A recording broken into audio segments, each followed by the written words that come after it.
ஆதிபர்வம். ஓய்வு பெற்ற தாய் பல பேரக்குழந்தைகளை பராமரிக்கும் பொறுப்பை பீஷ்மரிடம் ஒப்படைத்தாள். அவர் தனது கட்டளைக்கு கீழ்ப்படிந்து இந்த புதிய கடமையில் மகிழ்ச்சி அடைந்தார். ஏராளமான குருவீட்டின் விதைகள் அவரை மகிழ்வித்தன. பாண்டவ சகோதரர்கள் இன்னும் 13 வயதிலேயே அரண்மனையின் ஆடம்பரங்களை முதன்முறையாக அனுபவித்தனர். அவர்கள் 100 பேர் கொண்ட தங்கள் உறவினர்களுடன் நன்கு பழகினர். அரண்மனை வாழ்க்கையால் சலசலத்தது. இளவரசர்கள் பல சுறுசுறுப்பான விளையாட்டுகளில் ஈடுபட்டனர். துரியோதனன் அவர்களில் முதன்மையானவனாக இருக்க விரும்பினான். ஆனால் அறியாமலேயே பீமன் அவனை மறைத்துக் கொண்டிருந்தான். அவனது விளையாட்டுத்தனமான மனநிலையில் அவன் தன் அபார வலிமையை அறியவில்லை. ஒரே நேரத்தில் 10 விளையாட்டு தோழர்களை வீழ்த்துவது அவனுக்கு இயல்பானது. பழங்களை பறிக்க ஒரு மரத்தில் இருந்தபோது பீமன் மரத்தை மிகவும் வன்முறையால் அசைப்பான். அவர்கள் அனைவரும் பழங்களுடன் சேர்ந்து கீழே விழுவார்கள். நீந்தும்போது அவன் 10 இளைஞர்களை முடியை பிடித்து இழுத்து தண்ணீருக்கு அடியில் நீண்ட நேரம் இருப்பான். கிட்டத்தட்ட மூச்சு திணறடித்து இறந்து விடுவான். துரியோதனனுக்கு பட்டத்து இளவரசனாக வேண்டும் என்பதுதான் லட்சியம். ஆனால் யுதிஷ்டிரர் அவரை விட மூத்தவராகவும் உண்மையான வாரிசாகவும் இருந்தார். எனவே அது ஒரு குறைபாடாக இருந்தது. பீமனின் விளையாட்டு துரியோதனனுக்கு வேதனையாக இருந்தது. எனவே அவன் அந்த கொடுமைக்கார சகோதரன் மீது வெறுப்பையும் பொறாமையையும் வளர்த்து கொண்டிருந்தான். சிறுவயதில் உருவாக்கப்பட்ட அன்பும் வெறுப்பும் வாழ்நாள் முழுவதும் நீடிக்கும். எப்படியாவது தனது காட்டில் பிறந்த போட்டியாளரை கொல்ல திட்டமிட்டான். துரியோதனன் ஒரு நாள் ஆற்றங்கரையில் ஒரு சுற்றுலாவிற்கு ஏற்பாடு செய்திருந்தான். அந்த நேரத்தில் அவனே பீமனுக்கு விஷம் கலந்த உணவை பரிமாறினான். இரவு உணவு முடிந்ததும் எல்லா இளைஞர்களும் காட்டில் விளையாடச் சென்றனர். பீமன் கரையில் ஆழ்ந்து தூங்கிவிட்டதை அவர்கள் கவனிக்கவில்லை. துரியோதனன் வந்து தூங்கிக் கொண்டிருந்த உறவினரின் கைகளையும் கால்களையும் பச்சை கொடிகளால் கட்டி ஆற்றில் ஒப்படைத்தான். அன்றைய மகிழ்ச்சி முடிந்ததும் இளைஞர்கள் அரண்மனைக்கு திரும்பினர். யுதிஷ்டிரர் தனது அன்புக்குரிய பீமன் சீக்கிரம் வீடு திரும்பிவிட்டதாக நினைத்து அதை உறுதிப்படுத்த விரைந்தார். ஒரு மகன் இல்லாததால் குந்தி கவலைப்பட்டாள். மற்ற சகோதரர்கள் சுற்றுலா பகுதியில் மீண்டும் தேடினார்கள். ஆனால் பீமாவின் எந்த தடயமும் கிடைக்கவில்லை.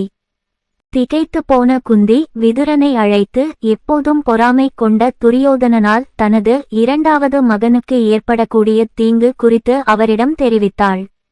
துரியோதனனை பற்றிய தனது கருத்துக்களை மறைத்து வைக்குமாறு விதுரன் குந்திக்கு அறிவுறுத்தினான். இல்லையெனில் மற்ற மகன்களுக்கும் ஆபத்து ஏற்படக்கூடாது.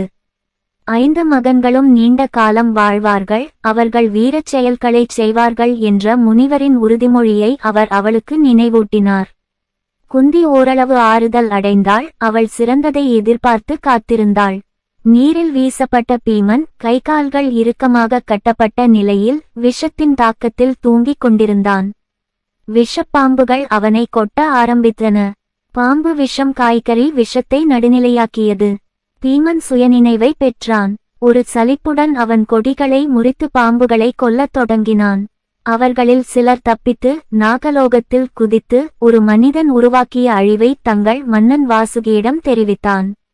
வாசுகி துணிச்சலான செயலின் இடத்திற்கு வந்து பீமனை குந்தியின் மகன் என்று அடையாளம் கண்டுகொண்டான். வாசுகி அவனுக்கு வலிமையின் அமிர்தத்தை ஊட்டி அவனது தாயிடம் திருப்பி அனுப்பினான். 8 நாட்கள் பதட்டத்திற்கு பிறகு தாய் காணாமல் போன தனது மகனை ஆனந்த கண்ணீருடன் மீட்டெடுத்தாள். ஆனால் துரோகியாகவும் முன்பு மகிழ்ச்சியடைந்தவனாகவும் இருந்த துரியோதனன் பீமன் ஆரோக்கியமாகவும் மன உறுதியுடனும் திரும்புவதைக் கண்டு ஏமாற்றமடைந்தான். வேட்டைக்குச் சென்றிருந்தபோது மறைந்த சந்தனு காட்டில் இரட்டையர் சிறுவனும் சிறுமியும் வந்து அவர்களை கவனமாக வளர்த்தான். அவர்களுக்கு கிருபா மற்றும் கிருபி என்று பெயரிட்டான். இந்த கிருபா கௌதம மகானின் மகனாக இருந்ததால் வில்வித்தையில் திறமையானவனாக ஆனான். பீஷ்மா இளவரசர்களுக்கு ஆசானாக அவரை நியமிப்பது சரியானது என்று நினைத்தான். திருதராஷ்டிரன் மற்றும் பாண்டுவின் மகன்கள் மட்டுமல்ல, விருஷ்ணி, போஜன் மற்றும் அந்தக இளவரசர்களும் வந்து இந்த அரச வில்வித்தை நிறுவனத்தில் சேர்ந்தனர். இளைஞர்கள் மிக விரைவில் கலையில் தேர்ச்சி பெற்றனர். எனவே பீஷ்மர் ஒரு மேம்பட்ட ஆசிரியரை தேடிக்கொண்டிருந்தார். ஒரு நாள் இளைஞர்கள் கடுமையாக விளையாடிக் கொண்டிருந்தனர். தற்செயலாக அவர்களின் பந்து அருகிலுள்ள கிணற்றில் விழுந்தது. ஆட்டம் திடீரென முடிவுக்கு வந்தது. சிறுவர்களுக்கு என்ன செய்வது என்று தெரியவில்லை. வேடிக்கை பார்த்து கொண்டிருந்த ஒரு அந்நியன் தங்கள் பிரச்சினையை தீர்க்கக்கூடிய வில்வித்தை தெரியாதா என்று கேட்டார். நாங்கள் அனைவரும் வில்லாளர்கள், ஆனால் கிணற்றில் உள்ள பந்துக்கும் அதற்கும் என்ன சம்பந்தம்? மாணவர்களில் முதன்மையான யுதிஷ்டிரன் கேட்டான். அந்நியன் தனது மோதிரத்தையும் கிணற்றில் போட்டு இரண்டையும் வில்வித்தை மூலம் திரும்ப பெறலாம் என்று கூறினார். அவர் ஒரு கைப்பிடி குசப்புல்லை எடுத்து அவற்றை அம்புகளாக பயன்படுத்த உச்சரித்து பந்தின் மீது ஒன்றன் பின் ஒன்றாக செலுத்தினார். முதல் புல் பந்தில் ஒட்டிக்கொண்டது, இரண்டாவது புல் முதல் முனையில் ஒட்டிக்கொண்டது. அதன் ஒரு முனை விசித்திரமான வில்லாளனின் கைகளில் இருந்தது, மறுமுனை பந்தில் இணைக்கப்பட்டது. பின்னர் அது எளிதாக மேலே தூக்கப்பட்டது. மோதிரம் பற்றி என்ன? சிறுவர்கள் கேட்டார்கள். அந்த மனிதன் ஒரு அம்பை எய்தான், அது பூமராங் பாணியில் மோதிரத்தை தூக்கி அவனிடம் திரும்பியது. உற்சாகமடைந்த சிறுவர்கள் தாத்தாவிடம் ஓடிச் சென்று நடந்த சம்பவத்தை அவரிடம் கூறினர். பீஷ்மர் இந்த அந்நியர் வேறு யாருமல்ல துரோணர் என்று ஊகித்தார்.